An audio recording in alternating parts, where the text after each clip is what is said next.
वज़राए क्या कहते हैं, कोई जो बीमार शख्स है वो वापस आ सकता है पाकिस्तान? देखें, मियाँ नवाज शरीफ साहब जो है ना, वो एक ही सूरत में वापस आएंगे कि नए आर्मी चीफ जो हैं उनकी जो है वो जिस जज ने केस सुना है उस पर स्काइप पे उनकी मीटिंग करवा दें और वो जज कहे कि मियाँ साहब अपने वकीलों को कहें फैसला लिख के भेज दें, मैं वो उसी पे साइन कर दूंगा।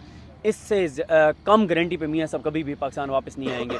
क्योंकि देखें, पिछले 8 माह में जब नवाज शरीफ के लिए, शहबाज शरीफ के लिए पूरे पाकिस्तान को सूली पर लटका दिया गया, सहाफ़ियों को अगवा किया गया, तशद्दुद किया गया, नंगा किया गया, करंट लगाया गया, पूरे पाकिस्तान ने उसकी कीमत अदा की है जो कुछ पिछले 8 माह में हुए है।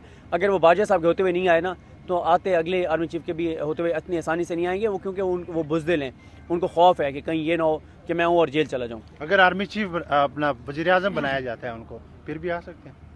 देखें, आप कह रहे हैं मियाँ नवाज शरीफ को? जी जी। नहीं, मियाँ नवाज शरीफ देखें वज़ीर-ए-आज़म तो वो इसलिए नहीं बन सकते क्योंकि मैं आपको एक और चीज़ बताऊँ, ये जो फैसल वाडा केस है ना, बहुत सारे मैंने चैनल्स के ऊपर देखा है, वो कह रहे थे जनाब कि फैसल वाडा केस का जो फैसला है ना वो करेगा नवाज शरीफ को भी फ़ायदा देगा। ये गलत खबर है। ये शायद किसी को अंदाज़ा नहीं है कि ये केस क्या था और वो केस क्या था। मियाँ नवाज शरीफ की नाअहली भी फाइनलिटी अटेन कर गई है और 62(1)(f) का फैसला भी फाइनलिटी अटेन कर गया है। 3 रुकनी बेंच जो है वो 5 रुकनी बेंच के फैसले को कलअदम नहीं कर सकता और वो 5 रुकनी बेंच का फैसला है कि 62(1)(f) के तहत जो नाअहली होगी ताहयात होगी और मियाँ साहब 62(1)(f) के तहत नाअहल हुए में, तो इसलिए फैसल वाडा केस का उनको कोई फ़ायदा जो है वो नहीं होने वाला। हाँ, अगर सुप्रीम कोर्ट कभी 7 रुकनी या 8 रुकनी बेंच बनाती है और ये कहती है कि सुप्रीम कोर्ट के मुख्तलिफ फैसले मौजूद हैं, कुछ फैसलों में सुप्रीम कोर्ट ने ये किया हुआ है कि उन्होंने